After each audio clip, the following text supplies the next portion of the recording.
క్రీస్తునందు ప్రియమైన సంఘమా, ఆత్మదేవుని ఆత్మ శక్తిని బట్టి, ఆత్మదేవుని మహాకృపను బట్టి ప్రతి దిన ఆరాధనలో అడ్వాన్స్ వచ్చాం. మనము క్రిస్మస్ ఆరాధన క్రమాలు, అటు ఆరాధన క్రమాల్లో భాగంగా ఈ దినమున మనము క్రీస్తు పుట్టుక గురించి కొన్ని సత్యములు తెలుసుకోవడానికి ఆత్మదేవుడు మనకి ఇచ్చిన యోగ్యతను స్థిరపరచుకుందాం. లూకాసు వార్తలో మహాదేవుడు మాట్లాడిన మాటలను చూసినప్పుడు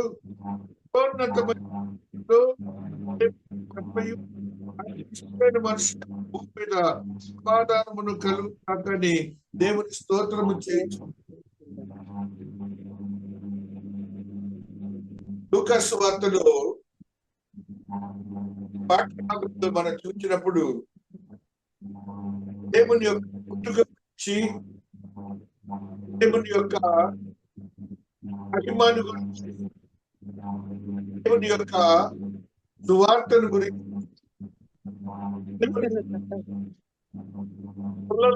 ఏ రీతిగా వాక్యమును ఇచ్చారు. అదే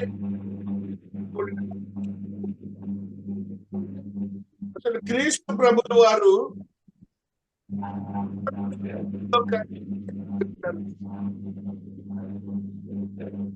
పరము నుండి భూలోకానికి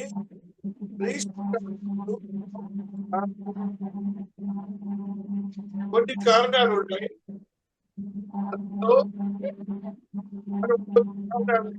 కొన్ని సమయంలో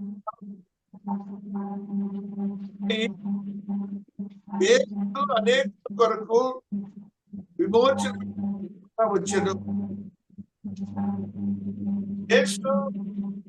అనేక కొరకు విమోచన వచ్చను.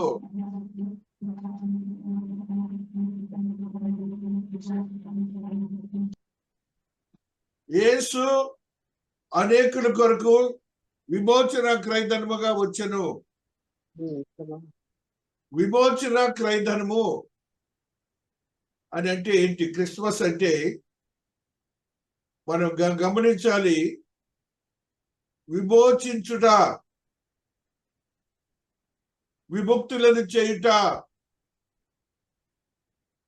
పాపము నుండి విముక్తులను చేయుట, మరణము నుండి విముక్తులను చేయుట, లోకములో ఉన్న సాతాను బంధకముల నుండి విముక్తులను చేయుట, ఈ లోకములో ఉన్న అంధకార శక్తిని తరిమివేసి మానవాళికి విమోచన కలుగు చేయుట, విముక్తులను చేయుట. అయితే ఆయన విమోచన క్రయధనముగా వచ్చారు. విమోచన క్రయధనం అంటే ఏమిటి? ఆయన రక్తమును ప్రోక్షించి, ఆయన వెల చెల్లించి నిన్నును నన్నును కొని అట్టి పాపముల నుండి విడుదల చేయటానికి నీ దేవుడు విమోచన క్రయధనముగా భూలోకానికి వచ్చారని మనమందరమును క్రిస్మస్ పండుగ సంతోషాన్ని ఎట్లాగా చేసుకుంటున్నామో ఆ సంతోషంలో ఇందులో దాగి ఉన్న అంతరార్థాన్ని మనం గమనించాలి. విమోచన క్రయధనము అనే మాటలో ఉన్నటువంటి స్థితి ఏమిటంటే క్రయధనము. ఐశ్వర్యవంతుడైనటువంటి నీ దేవుడు క్రయము అంటే వెల చెల్లించి ఆ ధనము అనగా ఆయన నిష్కలంకమైన రక్తమును ప్రోక్షించి నిన్ను నన్ను అద్భుతమైనటువంటి ఆశీర్వాదకరమైన నిత్య జీవమునకు తీసుకొని వెళ్ళటానికి నీ దేవుడు ఈ యొక్క క్రయధర్మగా భూలోకానికి వచ్చారని మనము గమనించాలని ఆత్మదేవుడు మనతో మాట్లాడుతూ వస్తున్నారు. పరిశుద్ధ గ్రంథములు మరి యొక్క సత్యాన్ని మనం ధ్యానిద్దాం. యెషయా భక్తుడు చెప్తున్నటువంటి మాటని మనం చదువుకుందాం.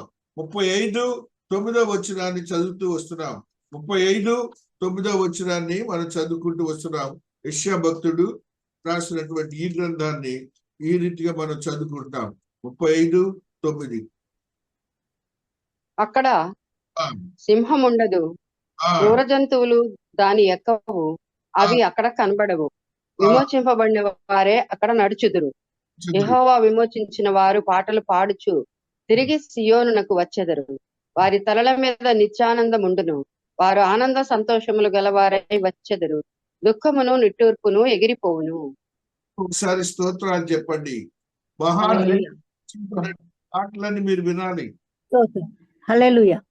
సింహం ఉండదు, క్రూర జంతువులు ఉండవు, దాని ఎక్కవు, ఎక్కడ కనబడు. అది వారికి దేవుడిచ్చే యోగ్యత. అది ఇవ్వటానికి ఆయన వచ్చారు.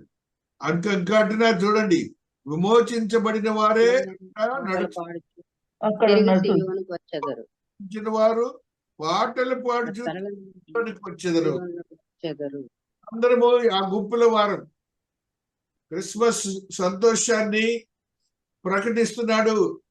ఈ యొక్క ఆశీర్వాదకరమైనటువంటి మాటను మనం గమనించాలి. చూడండి, అక్కడ పాటలు పాడుచు తిరిగి సియోనుకు వచ్చెదరు. వారి తలల మీద నిత్యానందము, ఆనంద సంతోషములు గలవారై వచ్చెదరు. తీర్పును ఎగిరిపోవు. మహాదేవుడు మాట్లాడుతున్న మాటలన్నీ వినాలి మీరు. క్రిస్మస్ అంటే నీకు రేపు రాబోయే విమోచనతో కూడినటువంటి సియోనులో నువ్వు ఆనందించే యోగ్యకరమైన జీవితాన్ని దేవాతి దేవుడు నీకు చూపించబోతున్నాడు. యాకోబు భక్తుడు పత్రికల భాగంలో యాకోబు భక్తుడు రాసిన ఈ మాటను కూడా చదువుకుందాం. 1వ అధ్యాయము 17వ వచనాన్ని చదువుకుంటూ వస్తున్నాం. యాకోబు 1:17లో ఈ శ్రేష్టమైన ప్రతి ఈవియు సంపూర్ణమైన ప్రతి వరమును పరసంబంధమైనదై జ్యోతిర్మయుడగు తండ్రి యొద్ద నుండి వచ్చును. ఆయన యందు ఏ చంచలత్వమైనను గమనాగమనముల వల్ల కలుగు ఏ ఛాయ అయినను లేదు. ఆయన తాను సృష్టించిన వాటిలో మనం ప్రథమ ఫలముగా ఉండునట్లు సత్యవాక్యం వల్ల మనలను తన సంకల్ప ప్రకారము కనెను. ప్రతి ఈవి అంటే గిఫ్ట్, సంపూర్ణమైన ప్రతి వరము ఆయన పరసంబంధం ఆకాశం నుంచి దిగి వచ్చి ఆయన నీకు ఇచ్చినటువంటి యోగ్యకరమైనటువంటి విమోచన, ఆ విమోచనకి ఆయన నిష్కలంకమైన రక్తాన్ని వెల చెల్లించాడు.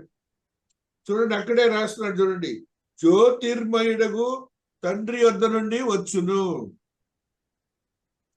జ్యోతిర్మయుడు ఎప్పుడు వెలుగుమయంలో ఉండే నీ దేవుడు నుంచి వస్తుంది. ఆయన యందు ఏ చంచలత్వమైన గమనాగమనం వల్ల కలుగు ఏ ఛాయ అయినను లేదు. పర్ఫెక్ట్. ఏదన్నా ఒకటి చెప్పారంటే అది జరగాల్సిందే. అదే ఆయన యొక్క గొప్ప యోగ్యకరమైన స్థితి అని మనం గమనించాలి. తద్రీతిగా మహాదేవుడు విమోచన క్రయధర్మగా భూలోకానికి వచ్చి మనల్ని ఆశీర్వాదకరముగా మారుస్తున్నాడని ఆత్మదేవుడు మాట్లాడుతూ వస్తున్నాడు. ఆత్మదేవుని యొక్క ఆశీర్వాదకరమైన స్థితిని మనం గమనించినప్పుడు ఆ మహాదేవుడు ఈ మాటని ఈ రీతిగా తెలియజేస్తున్నాడు. మార్కు 10:45. ఏమా లేపు లేపు లేపు అంతే మరి. మార్కు 10 పరిచారం చేయుటకును అనేకులకు ప్రతిగా విమోచన క్రయధనముగా తన ప్రాణమును ఇచ్చుటకును వచ్చనను. ఆయన వచ్చినటువంటి యోగ్యకరమైన స్థితిని మనుష్య కుమారుడు పరిచారము చేయించుకున్నట్టుకు రాలేదు. ఒకరి చేత పని చేయించుకోండి సర్వెంట్ లాగా రాలేదు. ఆయన సర్వెంట్లు చేసుకుందామని మా యజమానులాగా రాలేదు. కానీ పరిచారము చేయడం అనేకులకు ప్రతిగా విమోచన క్రయధనముగా తన ప్రాణము ఇచ్చుటకును వచ్చెనని. క్రిస్మస్ అంటే ఏంటంటే ఆయన ప్రాణాన్ని ఇవ్వటానికే క్రిస్మస్. ఆయన ప్రాణాన్ని ఇవ్వటానికే భూమి మీదకి వచ్చారని మనం గ్రహించాలి. ఆయన ప్రాణం ఇక్కడ పరిచారము చేయుటకు ఎవరి చేతనైనా ఆయన పని చేయించుకోలేదు. ఆయన పని ఆయనే చేశారు. అంత మాత్రమే కాకుండా ఆయనే మనకు పరిచారం చేశాడు, పరిచర్య చేశాడు. ఆయనే ఆయన రక్తమును ప్రోక్షించి నిన్ను నన్ను ఆశీర్వాదకరంగా మార్చుకున్నారనే భావన మనం గమనించాలి. చూడండి, గలతీయులకు రాసిన పత్రికలో మరి ఒక సత్యాన్ని చదువుకుందాం. 4వ అధ్యాయము 4వ వచనాన్ని చదువుకుంటూ వస్తున్నాం. 4వ అధ్యాయము 4వ వచనము 5వ వచనాన్ని చదువుకుంటూ వస్తున్నాం. అయితే కాలము సంపూర్ణమైనప్పుడు దేవుడు తన కుమారుని పంపెను. ఆయన స్త్రీ యందు పుట్టి మనము దత్తపుత్రులము కావాలనని ధర్మశాస్త్రమునకు లోబడి ఉన్న వారిని విమోచించుటకై ధర్మశాస్త్రమునకు లోబడిన వాడాయను. స్త్రీ యందు పుట్టి ఇంకా చదువుకున్నాం కదా మన లూకాసు సువార్తలో. పుత్రులము కావాలని మనందరికి ఏమి ఇచ్చాడంటే దేవాతి దేవుడు కుమారత్వాన్ని ఇచ్చాడు. ఆయన వెల చెల్లించు తండ్రి అయిన దేవుని నువ్వేమని పిలవాలి? తండ్రి, అబ్బా ఇచ్చారు. ధర్మశాస్త్రము లోబడి ఉన్న వారిని విమోచించటకు ధర్మశాస్త్రము లోబడిన వాడాయను. అన్యులనే కాదు, యూదులు, ఇశ్రాయేలీల్ని దాన్ని విమోచించడానికి ధర్మశాస్త్రము లోబడి అండు దేవాతి దేవుడు. మరియు మీరు కుమారులై ఉన్నందున నాయన తండ్రి అని మొర్రపెట్టు తన కుమారుని ఆత్మను దేవుడు మన హృదయంలోనే పంపెను. మన హృదయంలోనికి ఆయన ఆత్మను కూడా ఇచ్చాడు. అదే ఈ యొక్క విమోచన అంటే. నెక్స్ట్ చూడండి, కాబట్టి నీవిక దాసుడవు కావు, కుమారుడవే. కుమారుడు అయితే దేవుని ద్వారా వారసుడవు. ఎంత యోగ్యకరమైన విమోచన చూడండి. నీవు దాసుడవు కాదు, కుమారుడివే. అంత మాత్రమే కాకుండా ఆయన అంటున్న మాట చూడండి, ద్వారా వారసుడవు. అది విమోచన. ఆ విమోచనని మనము క్రిస్మస్ పండుగ రోజున ఇది గమనించాం. ఆ గొర్రెలు కాపర్లు, అదే రీతిగా నక్షత్రము, అదే రీతిగా గొర్రెల కాపర్లు వెళ్ళి సత్రంలో చూసి, ఇవన్నీ వాస్తవమే. ఇవి లేకుండా క్రిస్మస్ లేదు. అయితే దానిలో అంతరార్థాన్ని ఇవాళ మనం ధ్యానిస్తున్నాం. అందులో అంతరార్థాన్ని మనం ధ్యానిస్తున్నాం. అక్కడ ఏం చెప్తున్నాడు చూడండి, ఆయన స్త్రీ యందు పుట్టి మనము దత్తపుత్రులము కావాలని మరియ గర్భంలోనికి, కన్యకైనటువంటి మరియ గర్భంలోనికి నీ దేవుడు పరిశుద్ధాత్మతో నింపబడిన లూకాసు వార్తలోనే రాస్తాడు. పరిశుద్ధాత్మ నింపబడిన వాడై ఆయన ఆ గర్భంలోనికి ప్రవేశించి అందుకని ఇక్కడ ఏమి రాస్తున్నాడంటే స్త్రీ యందు పుట్టి మనము దత్తపుత్రులము కావాలని దేవాతి దేవునికి. అప్పటి వరకు మనం అన్యులుగా చెప్పబడ్డ వారము, ఆయనకు విరోధులుగా ఉన్నటువంటి వారము, శత్రువులుగా ఉన్నటువంటి వారము. అటువంటి వారిని మహాదేవుడు ఏం చేశాడంటే ఆత్మదేవుని యొక్క ఆత్మీయతను బట్టి ఆయన మనకి ఇచ్చినటువంటి వారసత్వాన్ని మనం చూస్తూ వస్తున్నాం. 5వ అధ్యాయము రోమాలో అసలు మనము ఎలాంటి వారము, అటువంటి వారికి ఆయన ఎలాంటి స్థితిని ఇచ్చాడో ఒకసారి చదువుకుందాం. చూడండి, ఆయన అంటున్నాడు 9వ వచనము 5వ అధ్యాయము రోమీయులకు రాసిన పత్రిక. మహాదేవుడు కాబట్టి ఆయన రక్తము వలన ఇప్పుడు నీతిమంతులముగా తీర్చబడి మరింత నిశ్చయముగా ఆయన ద్వారా ఉగ్రత నుండి రక్షింపబడుదుము. ఉగ్రత నుండి రక్షింపబడుదుము అనగా దేవాతి దేవునికి మనపై ఉన్న ఉగ్రతను కొట్టివేశాడు. అదే విమోచన. అది 10వ వచనం కూడా చదువురా తల్లి, భయంకరమైన మాట. వేలయనగా శత్రువులమై ఉండగా ఆయన కుమారుని మరణము ద్వారా మనము దేవునితో సమాధాన పరచబడిన ఎడల సమాధాన పరచబడిన వారమై ఆయన జీవించుట చేత మరి నిశ్చయముగా రక్షింపబడుదుము. శత్రువులమై ఉండగా, అక్కడేమో ఉగ్రత, ఇక్కడేమో శత్రువులము. దేవాతి దేవుడు అనుగ్రహించినటువంటి ఈ మాటను మనం గ్రహించాలి. శత్రువులమై ఉండగా ఆయన కుమారుని మరణము ద్వారా మనము దేవునితో దేవునితో సమాధానపరచబడిన రావటం వల్ల దేవాతి దేవునికి నీకు సమాధానం వచ్చేసింది. ఆ స్థితిని ఉండటం వల్ల నీవు రక్షింపబడుతున్నావు. అంత మాత్రమే కాకుండా 11వ వచనం కూడా చదువురా తల్లి.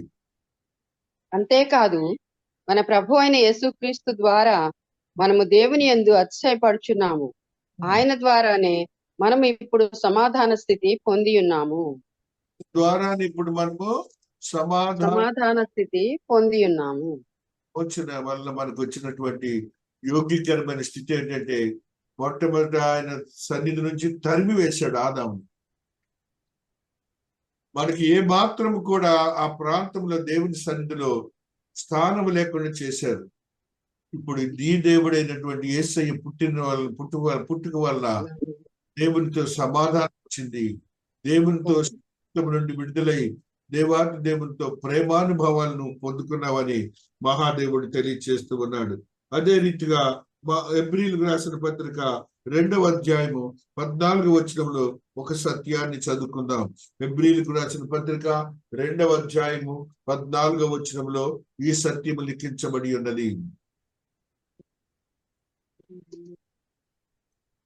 కాబట్టి ఆ పిల్లలు రక్త మాంసములు గలవారైనందున ఆ ప్రకారమే మరణము యొక్క బలము గలవానిని, అనగా అపవాదిని మరణము ద్వారా నశింపచేయుటకును, జీవితకాలమంతయు మరణ భయము చేత దాస్యమునకు లోబడిన వారిని విడిపించుటకును ఆయన కూడా రక్త మాంసములలో పాలివాడాయను. మాంసములలో ఇప్పుడు ఏంటి? పాలివాడాయను. ఇప్పుడు ఏమయ్యాడు? ఆయనకి రక్త మాంసాలు ఉన్నాయా? మహిమ శరీరం అయింది. రక్త మాంసములలో పాలు భాగస్వామి అవటానికి ఎందుకు కారణం ఏంటంటే, పిల్లలు రక్త మాంసములు గర్వారని మనం ఆ మరణము కాదు, మనకు మరణం బలము నుండి విమోచనముగా చూడండి, అక్కడే ఉంటుంది చూడండి. అనగా అపవాదిని మరణము ద్వారా నశింపజేయుటకును, జీవితకాలమంతయు మరణ భయము చేత దాస్యమునకు లోబడిన వారిని విడిపించుటకును ఆయన కూడా రక్త మాంసములలో పాలివాడాయను. ఇంకా అంతకంటే యోగ్యకరమైన క్రిస్మస్ అండి. ఒక మరణం అనేది నీకు లేకుండా చేయటానికి, ఆ క్రైధర్మగా చేయడానికి ఆయన మానవుడిగా ఒక శరీరంలోనికి ఆయన రక్తాన్ని, శరీరాన్ని పాలు పంపులు పొందుకొని వచ్చారు. ఆ రీతిగా పంచుకొని రావటమే కాకుండా ఆయన చూడండి అక్కడే రాస్తున్నాడు 16వ వచనంలో ఒక అద్భుతమైన మాటను రాస్తున్నాడు.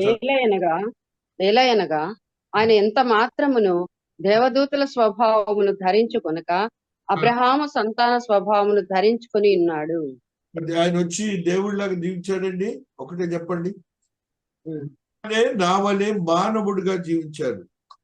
దేవదూతల స్వభావమును ధరించుకొనక ఎక్కడ పుట్టాడండి? బెత్లెహేం పశువుల తొట్టిలో పుట్టారా? పశువుల తొట్టిలో పాకాల్లో ఉన్నారా? పొత్తి గుడ్డలతో చుట్టబడ్డాడా? ఏం కూడా ఆయన రిచ్ మ్యాన్ లాగా ఉన్నాడండి. అందుకని అబ్రహాము సంతాన స్వభావమును ధరించుకొని కావున ప్రజల పాపములకు పరిహారము కలుగజేయుటకై దేవుని సంబంధమైన ప్రజల పాపములకు పరిహారము కలుగజేయుటకై దేవుని సంబంధమైన కార్యములలో కనికరమును నమ్మకమును గల ప్రధాన యాజకుడు నిమిత్తము అన్ని విషయములలో ఆయన తన సహోదరుల వంటి వాడు కావలసి వచ్చెను. తాను శోధింపబడి శ్రమ పొందెను గనుక శోధింపబడి వారికి సహాయము చేయగలవాడై ఉన్నాడు. వారికి సహాయం గలవాడై ఉన్నాడు.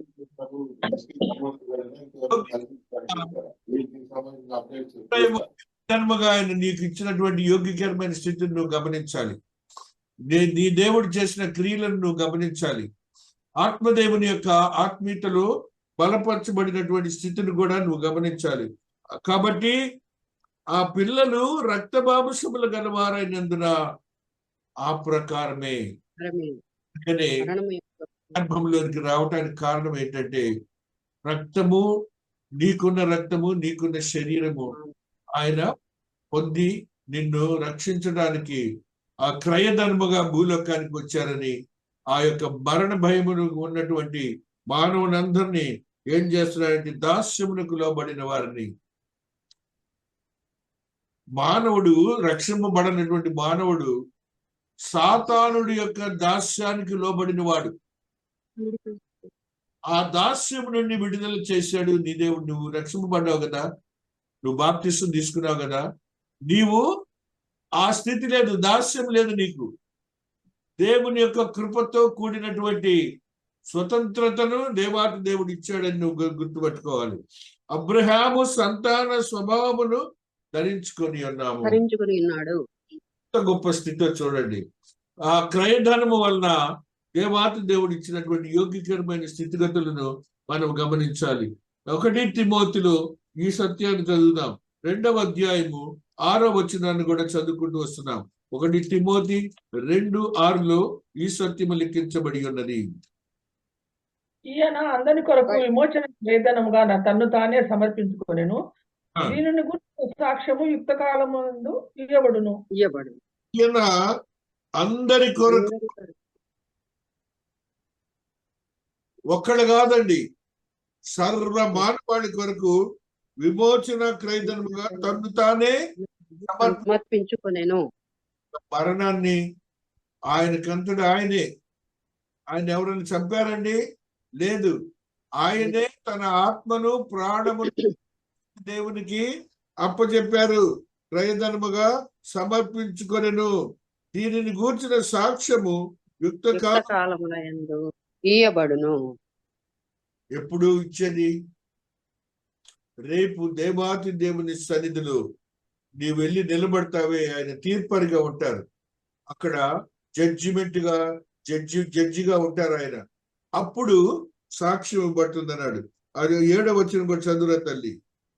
ఈ సాక్ష్యం ఇచ్చుటకై నేను ప్రకటించువాడను కాను, అపోస్తలుడును విశ్వాస సత్యముల విషయంలో అన్ని జనులకు బోధకుడను గాను నియమింపబడి తిని. నేను సత్యమే చెప్పుచున్నాను, అబద్ధం ఆడుటలేదు. సత్యమే చెప్పుచున్నాను. ఎవరు? పౌలు భక్తుడు చెప్తున్నాడు చూడండి.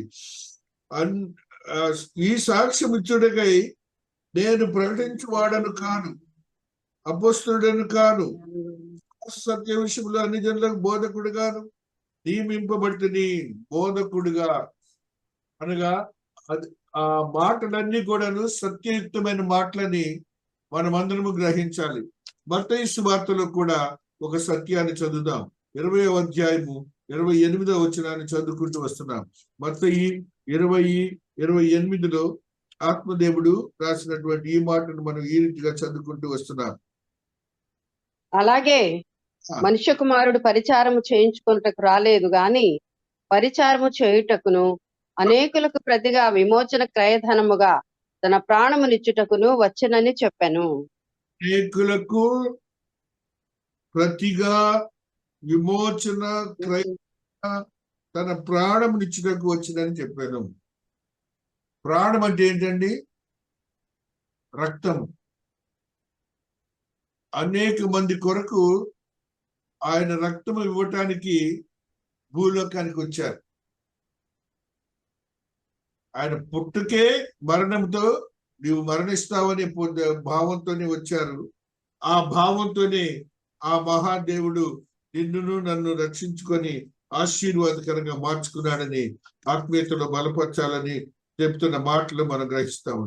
అదే రీతిగా హెబ్రీలకు రాసిన పత్రిక 9వ అధ్యాయము 12వ వచనాన్ని కూడా చదువుకుంటూ వస్తున్నాం.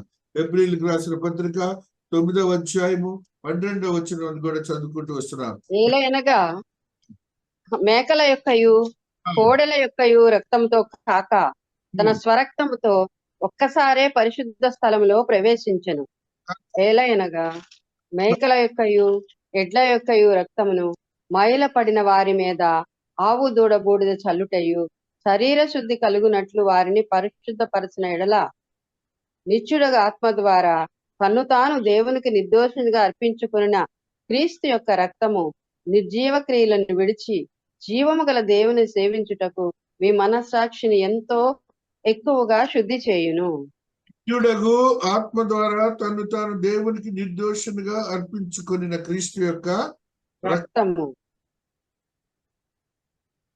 క్రీస్తు యొక్క రక్తము ఎలాంటిది అంటండి? నిర్జీవ క్రియలను విడిచి జీవము గల దేవుని సేవించుటకు మీ మనస్సాక్షిని ఎంతో ఎక్కువగా శుద్ధి చేయును. అది అందుకని తన స్వరక్తముతో ఒక్కసారి పరిశుద్ధ స్థలంలోకి ప్రవేశించాడు. అది క్రిస్మస్. క్రిస్మస్ లో క్రైధర్మగా ఆయన చేసినటువంటి యోగ్యకరమైన స్థితిని మనం గమనించాలి.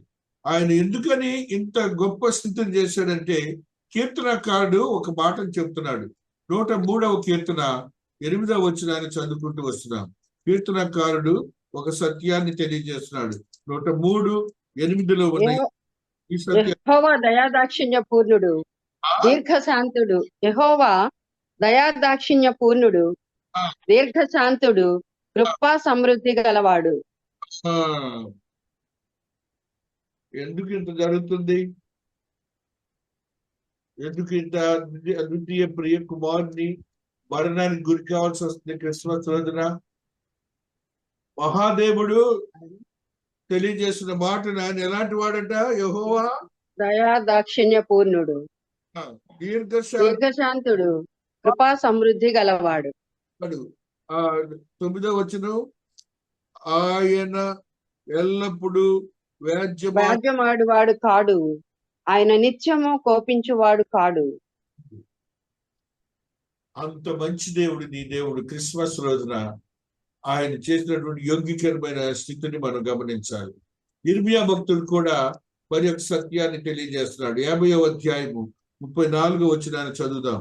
ఇర్మియా భక్తుడు 50:34వ వచనాన్ని ఇలాగ చదువుకుంటూ వస్తున్నాం. హల్లెలూయా.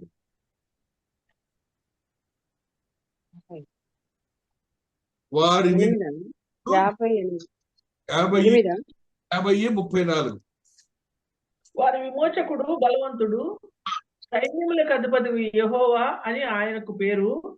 భూమికి విశ్రాంతి కలుగజేయుటకును బబులోను నివాసులను కలవరపరచుటకును ఆయన బాగుగా వాదించి వారి వ్యాజ్యమును కడముట్టించుటకును ఇదే యెహోవా మాట. ఇదే కల్దీయులను బబులోను నివాసులను దాని అధిపతులను జ్ఞానులను కత్తిపాలగుదురు.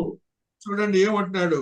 వారి విమోచకుడు బలవంతుడు, సైన్యములకు అధిపతి యెహోవా అని ఆయనకి పేరు. భూమికి విశ్రాంతి కలుగజేయుటకును బబులోను నివాసులను కలవరపరచుటకును ఆయన బాగుగా వాదించి వారి వ్యాజ్యమును కడముట్టించును. భూమికి విశ్రాంతి కలుగ చేయుటకును. ఇప్పుడు మనం మనకి విశ్రాంతి ఉందండి? మనకి ఇప్పుడు విశ్రాంతి ఉందా? లేదు. అందువలన ఆయన క్రైధర్మగా మనల్ని మరణం నుండి జయాన్ని తీసుకొని రావటం వల్ల నీకు విశ్రాంతి కలదు. మహాదేవుడు ఇచ్చినటువంటి యోగ్యకరమైన ఆశీర్వదకరమైన స్థితిని నువ్వు గమనించాలి. విమోచన క్రైధర్మగా ఆయన చేసినటువంటి యోగ్యకరమైన స్థితిని మనం గమనించాలి. 1 తిమోతి 2:6లో కూడా ఒక సత్యాన్ని చదువుకుందాం. 1 తిమోతి 2:6లో కూడా ఒక సత్యాన్ని చదివాము. అందులో ఒక భావాన్ని చదువుకుంటాం. 2:6 ఈయన అందరి కొరకు విమోచన క్రయధనముగా తను తానే సమర్పించుకొనెను. దీనిని గూర్చిన సాక్ష్యము యుక్త కాలములందు ఇయ్యబడును. అందరి కొరకు విమోచన క్రయధనముగా తను తానే సమర్పించుకొనెను. యూదుల కోసమో, ఇశ్రాయేల్ కోసమో, అన్యుల కోసమో కాదండి. ప్రతి మానవుని కోసం దేవాతి దేవుడు భూలోకానికి వచ్చి యోగ్యకరమైన స్థితిని అనుభవించడానికి ఇచ్చారని మనం గ్రహించాలి. మహాదేవుని యొక్క మహాకృపను బట్టి మరి కొన్ని సత్యాలు చదువుకుందాం. యెషయా భక్తుడు 35:9లో ఆయన మాట్లాడిన మరి ఒక సత్యాన్ని చదువుకుంటూ వస్తున్నాం. యెషయా భక్తుడు 35:9లో ఉన్న ఈ సత్యాన్ని ఈ రీతిగా చదువుకుంటూ వస్తున్నాం. 35 అక్కడ సింహం ఉండదు, క్రూర జంతువులు దాని ఎక్కవు, అవి అక్కడ కనబడవు. విమోచింపబడిన వారే అక్కడ నడుచుదురు. యెహోవా విమోచించిన వారు పాటలు పాడుచు తిరిగి సియోనునకు వచ్చెదరు. వారి తలల మీద నిత్యానందముండును. వారు ఆనంద సంతోషములు గలవారై వచ్చెదరు. దుఃఖమును నిట్టూర్పును ఎగిరిపోవును. ఇది మనకి దేవాతి దేవుడు అనుగ్రహించినటువంటి వారి తలల మీద నిత్యానందముండును. ఆనందముతో ఆనంద సంతోషములు గలవారై వచ్చెదరు. దుఃఖము నిట్టూర్పును ఎగిరిపోవును. విమోచించిన వారంటే చూడండి, అసలు పాటలు పాడుచు తిరిగి సియోనుకు వచ్చెదరు. పాటలు పాడుచు తిరిగి సియోనుకు వచ్చేది. 51:11 కూడా చదువురా తల్లి. 51 యెషయా 11.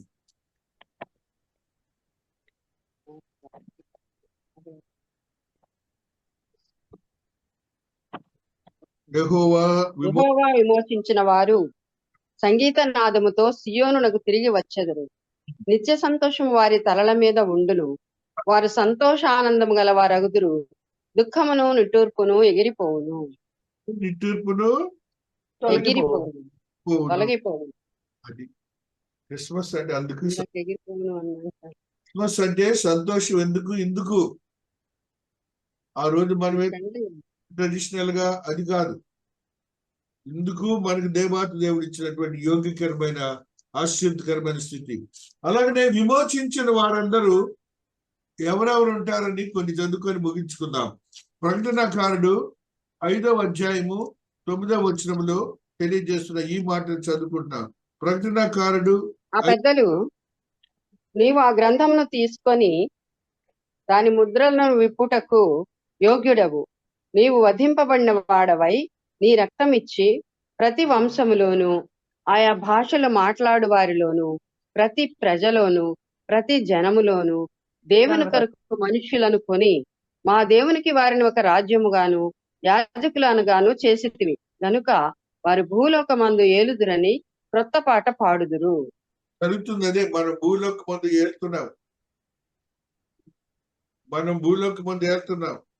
చూడండి, దేవాతి దేవుడు నీ రక్తం ఇచ్చి వధింపబడిన వాడై నీ రక్తం ఇచ్చి ప్రతి వంశములో ఆయా భాష మాట్లాడు వారిలో ప్రజలు ప్రతి జనములో ప్రజలు కొరకు దేవుని కొరకు మనుషులను కొని. మనందరం దేవుని కొన్నవాడమే కదండి. మనందరం ఆయన కొన్నాడు. అదే క్రయధనముగా కొని ఆయన కనుక వారు భూలోకమందు ఏలుదురని క్రొత్త పాట పాడుదురు. కాబట్టి ప్రతి వంశంలో కూడా మనకు మన దేశంలో కులాలు ఉన్నాయి కదా, మతాలు ఉన్నాయి, వంశాలు ఉన్నాయి, కుటుంబాలు ఉన్నాయి. అందరినీ అనగా ఈ దేశమే కాదు, అన్ని దేశాల్లో ఉన్న జనాంగాల్ని దేవాతి దేవుడు కొన్నారు. ఆయన రక్తం ఇచ్చి కొన్నారు. కొని ఆయన మనలందరినీ కూడా విమోచించారని మనం గ్రహించాలి. ప్రకటన 7:9 కూడా చదువుకుందాం. ప్రకటన 7:9. తరువాత నేను చూడగా, ఇదిగో ప్రతి జనములో నుండి ప్రతి వంశంలో నుండి ప్రజలలో నుండి ఆయా భాషలు మాట్లాడు వారిలో నుండి వచ్చి ఎవడునూ లెక్కింపజాలని ఒక గొప్ప సమూహము కనబడెను. వారు తెల్లని వస్త్రములు ధరించుకున్న వారై ఖర్జూరపు మట్టలు చేత పట్టుకుని సింహాసనం ఎదుటను గొర్రెపిల్ల ఎదుటను నిలువబడి, సింహాసనాసీనుడైన మా దేవునికి గొర్రెపిల్లకును మా రక్షణకై స్తోత్రమని మహాశబ్దముతో ఎలుగెత్తి చెప్పిరి. ఇదిగో ప్రతి వంశములోను జనములోను ప్రజలోను ఆయా భాషలు మాట్లాడే వారిలోను ఎవడును లెక్కింపజాలని ఒక గొప్ప సమూహము కనబడిను. రేపు మనం అక్కడ ఉండబోతున్నాం. అందుకు సంతోషం. అక్కడ మనం ఏం చేయబోతున్నాం అంటే, గొర్రె పిల్లకు మా రక్షణకై స్తోత్రమని మహాశబ్దంతో ఎలుగెత్తి చెప్తాం. మళ్ళా మరి ఒక మాట 14:4 కూడా చదువురా తల్లి. ప్రకటనలో 14:4.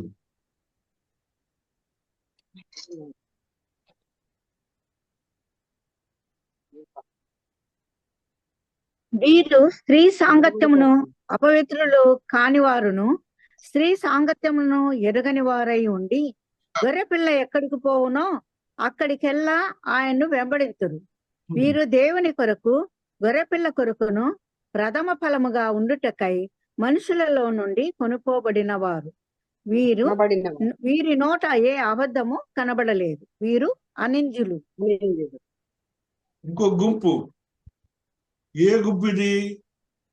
కపటము లేని వారు, వారు స్త్రీ సాంగతి మెరుగినటువంటి వారు. వీళ్ళందరూ కూడా మనల్ని కొన్నారని మనం అందరం అనుకుంటాం. అందులో ఈ గుంపు కూడా ఉంటుంది అనమాట. ఆయనను ఎప్పుడు ఆయన్నే వెంబడిస్తూ ఉంటాం మనం. వీరు దేవుని కొరకు గొర్రెపిల్ల కొరకు ప్రథమ ఫలముగా ఉండుటకై, దేవుని కొరకు గొర్రెపిల్ల కొరకు ప్రథమ ఫలముగా ఉండుటకై మనుషుల్లో నుండి కొనబడిన రేపు జరగబోయే విమోచనలో వీళ్ళందరూ కూడా ఉంటారు. 19:6 కూడా చదువుకుందాం. 19:6 కూడా చదువుకొని ముగించుకుందాం.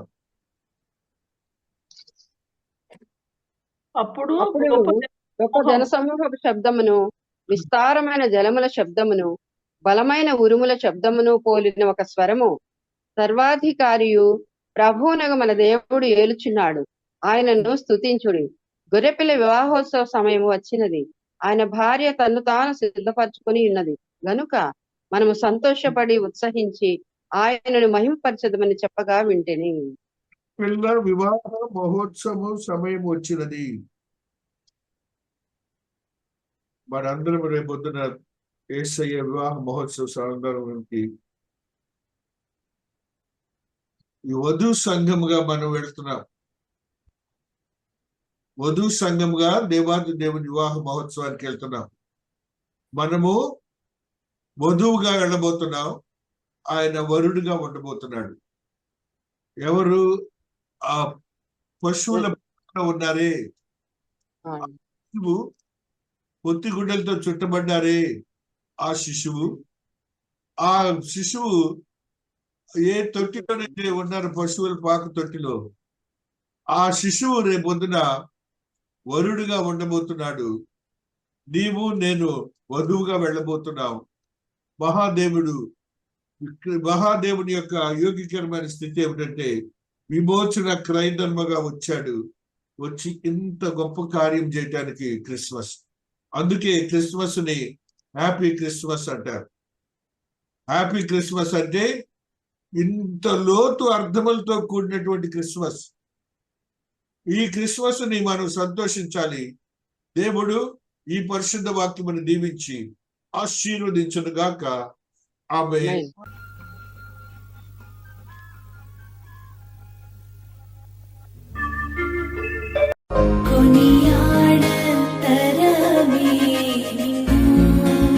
కోమల హృదయ కొనియాడ తరమే